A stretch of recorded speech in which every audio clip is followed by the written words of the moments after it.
Olá, seja muito bem-vindo ao Panorama, um programa da TV Assembleia de Minas Gerais. Transporte rápido, eficiente e barato sempre foi e continua sendo um dos grandes desafios para as metrópoles brasileiras. Aqui em Belo Horizonte, por exemplo, as reclamações são sobre os ônibus lotados, os táxis muito caros e o metrô com linhas ainda pouco abrangentes.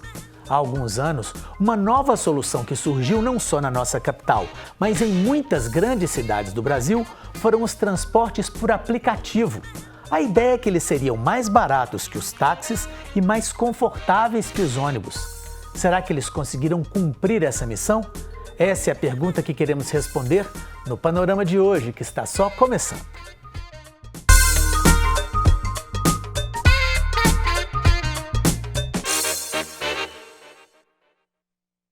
Eu converso com o professor do Departamento de Geografia da UFMG, Fábio Tosi, que é coordenador do Observatório das Plataformas Digitais. Fábio, muitíssimo obrigado por nos atender. Fernando, obrigado, eu te agradeço, um prazer conversar com você, estar aqui na TV Assembleia e apresentar o que a gente tem debatido sobre esse tema que, como você bem apresentou, é um tema sobre a cidade, sobre a sociedade, né, que diz respeito a todos nós. Pois é, os transportes por aplicativo chegaram já no Brasil, em Belo Horizonte, há alguns anos. No início, parecia que eles eram uma solução, quer dizer, um transporte um pouco mais confortável, mais barato que outros tipos de transporte. Houve também uma certa resistência por parte dos taxistas em determinado momento. E hoje parece que esse transporte, não sei se é uma impressão minha, mas a coisa vem se retraindo, a qualidade um pouco não é tão boa quanto era no início. Eu queria que você fizesse uma análise desses impactos que o transporte por aplicativo causou, não só em Belo Horizonte, como nas grandes cidades brasileiras. Você coloca muito bem a questão. Nós tivemos um início com um marketing muito grande. Belo Horizonte esteve entre as primeiras cidades a receber os aplicativos, né? Depois do Rio de Janeiro, junto com São Paulo, Brasília. Então, foi uma das primeiras cidades onde esse sistema começou a operar no Brasil. Trouxe mudanças muito grandes, muito rápidas, né? Uma ideia com uma propaganda muito grande das empresas. A gente está num setor que é completamente privado, né? E isso é um diferencial importante, porque o transporte público, mesmo quando ele é uma concessão, que é o caso das linhas de ônibus, por exemplo, a gente tem alguma regulação que é bastante consolidada, né? E tem ideias de integração, o custo ele é baseado em planilhas, né? Tem um cálculo, tem possibilidade de conhecer em detalhes, a gente tem inclusive uma informação muito grande sobre a quantidade de linhas, usuários, número de taxistas. E quando a gente entra com o setor privado oferecendo um serviço público, mas sem os controles que a sociedade normalmente possuía, a gente cria inicialmente uma oferta muito grande, né? Uma remuneração muito boa aos motoristas inicialmente, mas que ao longo prazo, a médio prazo a gente poderia dizer, porque isso começa em 2014, né? 2016, esse incentivo se acelera mais, o custo da equação começa a aparecer, vamos dizer assim, né? Porque o custo de manutenção do veículo, o seguro, o tempo de trabalho dos motoristas, a manutenção do veículo, o preço dos combustíveis, que não é de agora, mas ele sobe constantemente no mundo todo e muito mais agora nesse ano. Toda essa conta, o preço do smartphone, da linha de comunicação. Ou seja, para o motorista a coisa só foi piorando. Só foi piorando. Então, em algum momento esse custo aparece. Isso vai se refletir muito claramente na saída, na rotatividade muito grande do número de motoristas e, por outro lado, o envelhecimento dos veículos ou aquilo que o consumidor deve sentir mais, que no começo estava habituado a pedir um carro e chegar muito rapidamente, ele passa a demorar mais, porque os motoristas escolhem as corridas dentro do que eles imaginam que seja mais rentável. Vantajoso para eles. Ou às vezes é uma distância mais longa, às vezes um preço que seria maior. Então isso cria, claro, para uma sociedade que foi rapidamente acostumada, né, no caso aqui de Belo Horizonte, mas nas grandes capitais brasileiras, a pedir um carro e pagar barato por ele, para chegar rápido com conforto, passa a não existir mais, né? Há um envelhecimento geral. E isso, né, para chegar o ponto que nós chegamos hoje, né, isso se acelerou muito, claro, tivemos uma grande pandemia, né? Uma pandemia no meio do caminho, então isso também interrompe a circulação, né? Mas agora nós temos uma combinação que é bastante complicada, porque nós temos uma taxa de desemprego que é alta no Brasil, e ela cresce, né, desde o ano passado, e embora tenha se reduzido, ela se reduz muito mais pela informalidade, não por um emprego com garantias, né? A outra questão é o aumento esse ano muito grande dos preços dos combustíveis E isso cria uma combinação que não fecha na tarifa, né? Pois é, essa questão é uma questão interessante. É uma questão de oferta e de demanda, né? A lógica do transporte por aplicativo é quanto mais gente oferecendo e mais gente querendo, é para tentar fazer um equilíbrio nisso aí. Só que equilibrar isso, pelo que você está falando, é uma coisa bem difícil, né? E a tendência é ficar ainda mais difícil. A tendência é criar, de certa maneira, um serviço que você não pode saber exatamente como ele vai funcionar. E aí a outra questão, que é aquela que eu dizia no começo, que me parece que ela traz um pouco esse quadro geral do papel que seria do agente regulador, né? Seja a BH Trans, a Prefeitura Municipal especialmente, né? Que é dentro da Constituição brasileira, é bom lembrar, é uma atribuição municipal, o planejamento do trânsito e da mobilidade e do território. Então a gente não está falando aqui de algo que seja distante disso, né? A prefeitura não pode regulamentar a relação de trabalho, porque aí nós estamos numa esfera nacional, que são as leis trabalhistas. Mas o que diz respeito à quantidade de veículos que circulam, o trânsito, os serviços que se tornaram públicos, eles são privados, mas eles se tornam públicos, porque eles atendem a demanda pública, né? E no Brasil nunca conseguiu se aprovar, embora o projeto original, que diz respeito à lei que foi aprovada, sancionada em 2018, né? Inicialmente ele previa que as prefeituras teriam acesso a esses dados. E não tem? Não tem, né? Isso foi um lobby muito forte das empresas, na verdade, que foi o primeiro item a ser tirado, né? Porque essas empresas são empresas de tecnologia. Nós temos duas grandes empresas que operam no Brasil, uma delas é americana, é a Uber, a outra era uma brasileira que se tornou chinesa, que é a 99, e naquele momento era especialmente a primeira delas, e ela tem uma política que é notória e conhecida no mundo todo, tem uma investigação muito grande da imprensa internacional sobre isso, chamada Uber Files, quem quiser procurar pode procurar. Ela tem uma tática de ação que é justamente de fazer um lobby, vamos dizer assim, né, no legislativo de cada país para evitar mudanças de leis. Então esse foi o primeiro item a ser tirado. Então nós não temos hoje um conhecimento sobre quantos carros circulam na cidade, se eles criam trânsito ou não, se eles impactam no esvaziamento do sistema de transporte público, especialmente as linhas de ônibus, né, porque eles criam uma integração quase como se fossem uma modalidade de transporte, né? Então nós estamos trabalhando numa ausência de dados empíricos sobre o funcionamento da cidade, né? As empresas não fornecem, as prefeituras não podem exigir, porque foram tirados esse direito, né? Então não pode planejar o território. E claro, a gente vai sentir isso com mais impacto no dia a dia, quando você deseja usar o sistema, você vai perceber que ele não funciona, né? Porque ele demora, porque você não sabe se vai chegar, se vai ser cancelado, porque de fato a oferta e a demanda é desconhecida. Né? Os motoristas também não conhecem, é importante frisar isso, né? Apenas as empresas sabem onde está a demanda e onde está a oferta de veículos de motoristas. E elas agem isso a partir dos algoritmos, né? Que são esses objetos mágicos que funcionam dentro dos computadores e dos aplicativos que conseguem controlar em tempo real onde está a oferta de motoristas no território e onde está a demanda de viagens. Então, elas incentivam os motoristas a irem para as áreas para realizarem as viagens, né? Que não depende, portanto, muito do consumidor. Você falou da questão da relação de trabalho, né? Que não existe essa relação formal e que é uma questão aí, vamos dizer assim, né? Não existe nenhum vínculo, né, entre os motoristas e a empresa. Como é que fica aí a questão da segurança, a questão vamos dizer assim, da relação de trabalho, da remuneração? Você falou aí da rotatividade. Isso é ruim para o próprio motorista e ainda também para o próprio usuário. Sim, porque você cria uma condição que a ideia original desses aplicativos, né, quando eles surgem, especialmente nos Estados Unidos, era de ser um trabalho em tempo parcial. Então você tem 2 horas livres no seu dia, você trabalha, tem 2 horas livres, você faz pequenas viagens com o seu carro. No Brasil, que é uma sociedade estruturalmente, tradicionalmente informal e do desemprego, se tornou a primeira fonte de renda dos trabalhadores. Então houve um enxame, vamos dizer assim, de trabalhadores que estavam em outros setores e que foram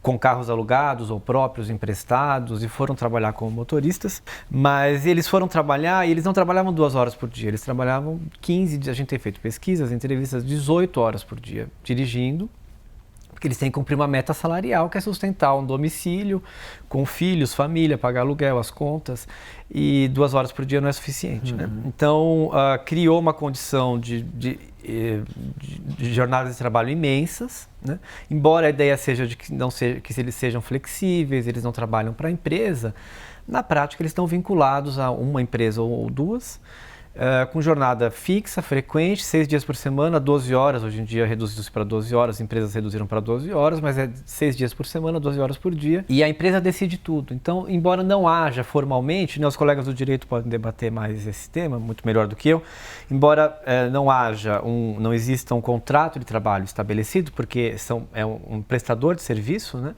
ele contrata a plataforma X ou Y, para ser a intermediária dele com o motorista e o passageiro. Mas, na verdade, a plataforma decide tudo. Decide o preço, quem ele vai pegar, onde ele vai entregar a pessoa ou a encomenda, quanto ele vai ganhar, qual é a taxa de operação. As taxas de operação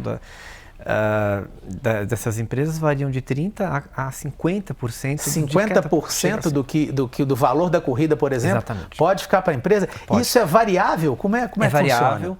Depende muito da quilometragem, do tempo de deslocamento e outras compensações que são, por exemplo, entre uma viagem feita em dinheiro não paga, ela é compensada na viagem seguinte. Bom, então, mas a taxa fixa varia de 30% a 60%, chega a 60%. A gente conversa com alguns motoristas e a gente observa, eles não sabem quanto o passageiro paga, né?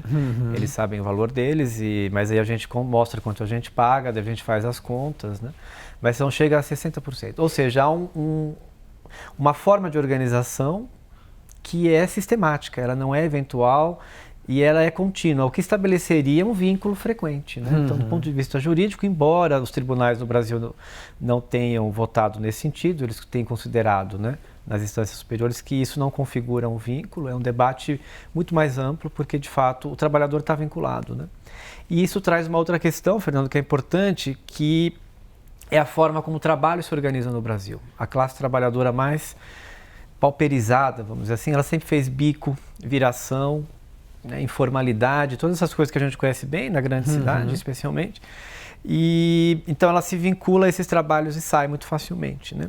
E muitas vezes não tem uma ideia de uma contabilidade muito forte, porque qual é o problema da classe trabalhadora mais empobrecida no Brasil? Pagar a conta, no supermercado, pagar a conta a conta de energia, o aluguel. Então ela precisa fazer isso amanhã. Então hoje ela vai trabalhar 18 horas, porque ela precisa de um dinheiro. E ela sabe, o trabalhador sabe que ele está pagando uma taxa muito alta, né? Mas ele acaba sendo, pela condição de vulnerabilidade dele socialmente e da condição de trabalho no Brasil, ele se submete a longas jornadas e aí ele sabe que ele paga muito para a plataforma, mas ele tem uma meta, eu preciso de R$200 ganhar tanto hoje. Para poder... Ele vai dirigir as horas necessárias. E essa questão da vinculação e da relação de trabalho, da qualidade do serviço, isso tudo é diferente de um país para o outro? A gente consegue, é possível perceber essas grandes diferenças aí? Sim, né? E essa pergunta é muito importante porque cada país tem regulado de uma maneira, seja a relação de trabalho, seja a presença na cidade, no território dessas empresas, né? E os impactos que elas causam, né? Um outro tema importante, por exemplo, é a questão da poluição, né? Nós não temos esse debate muito avançado no Brasil, mas muitos países europeus e nos Estados Unidos, né, que é uma federação ainda mais autônoma do que a brasileira, né? Cada estado tem muita autonomia nos Estados Unidos, como no Brasil, mas ainda mais, né? Eles têm metas de poluição, de combate à poluição dentro da cidade, por questões de saúde pública, né? Então, eles controlam o número de veículos. Então, eles têm acesso aos bancos de dados. É o caso, para citar um caso, Nova York tem acesso a todos os dados e ela controla, faz cadastro dos motoristas, são cadastrados, né? A Prefeitura de Belo Horizonte tentou fazer isso, diga-se de passagem. A Prefeitura de São Paulo também, né? As empresas não respeitaram e continuaram operando sem autorização e depois ganharam as liminares na Justiça, que as eximiram de fornecer esses dados, como eu dizia um pouco antes, né?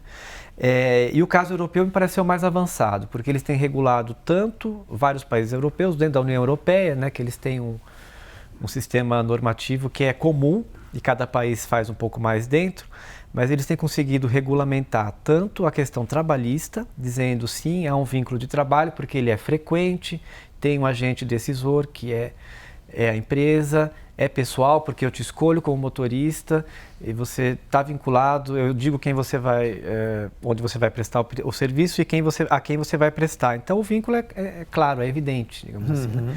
Então elas têm regulado tanto essa questão trabalhista, dizendo, então tem que ter um salário mínimo.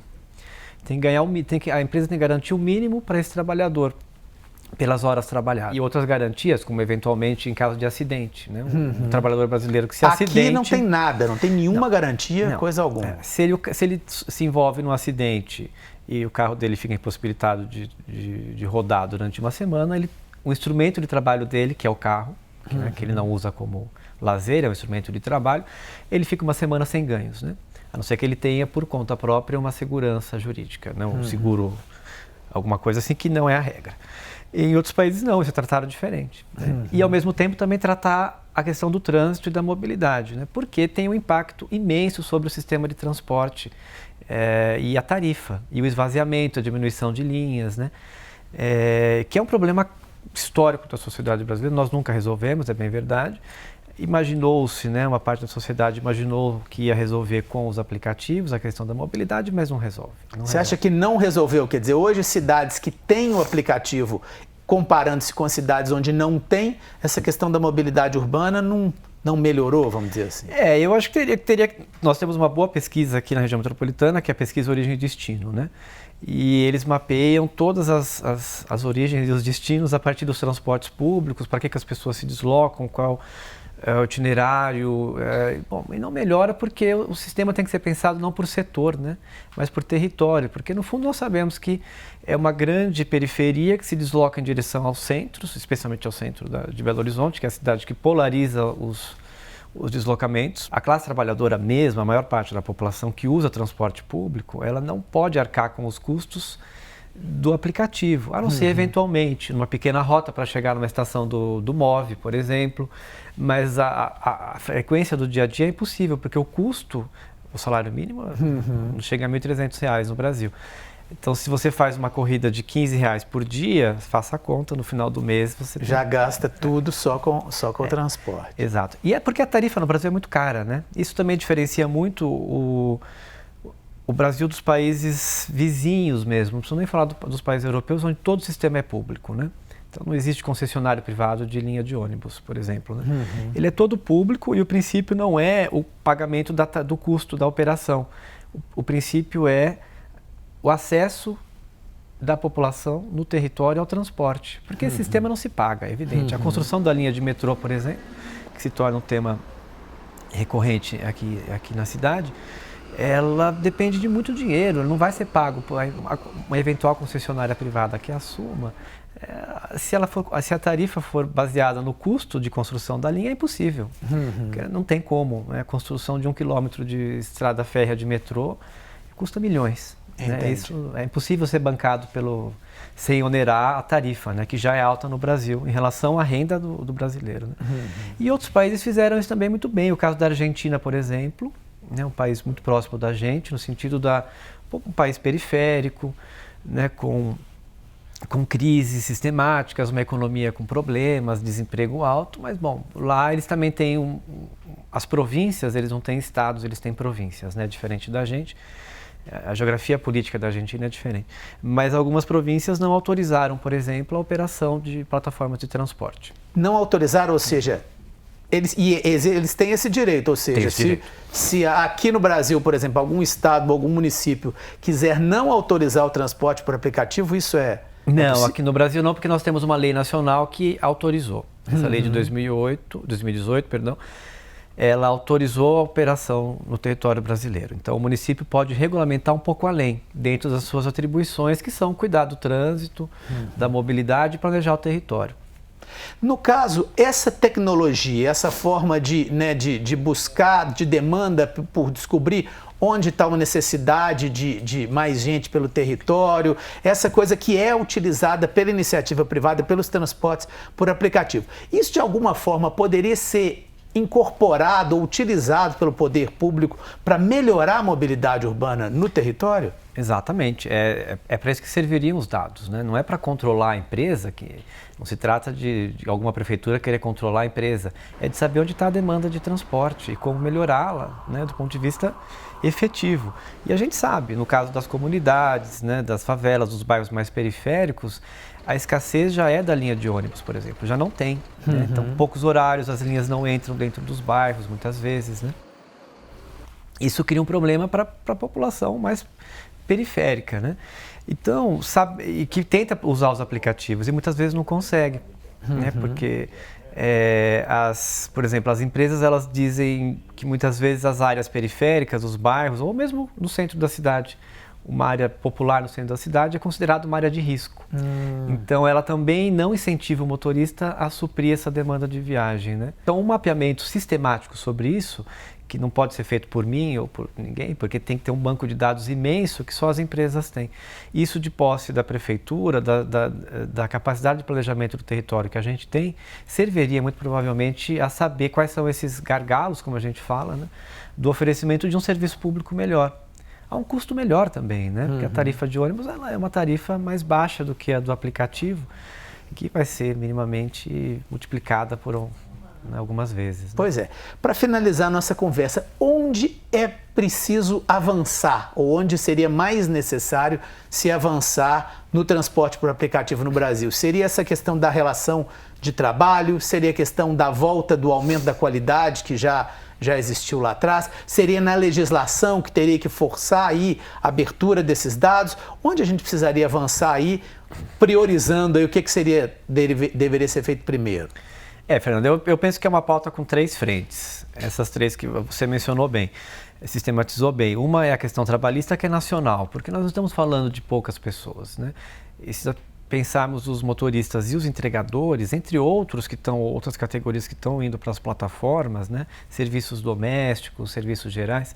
Então, nós estamos falando de milhões de pessoas que estão vinculadas a formas de trabalho que a longo prazo trarão problemas, seja a questão do adoecimento, da aposentadoria, que em algum momento esse problema volta para o próprio Estado, né, que é o sistema de seguridade social.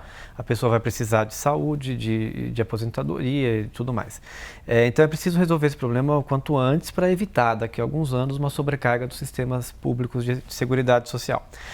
Então uma questão trabalhista, uma questão do acesso aos dados, né? É preciso, porque os dados a gente vive uma sociedade cada vez mais da informação, todos nós mesmo em casa dependemos de dados e precisamos saber de dados.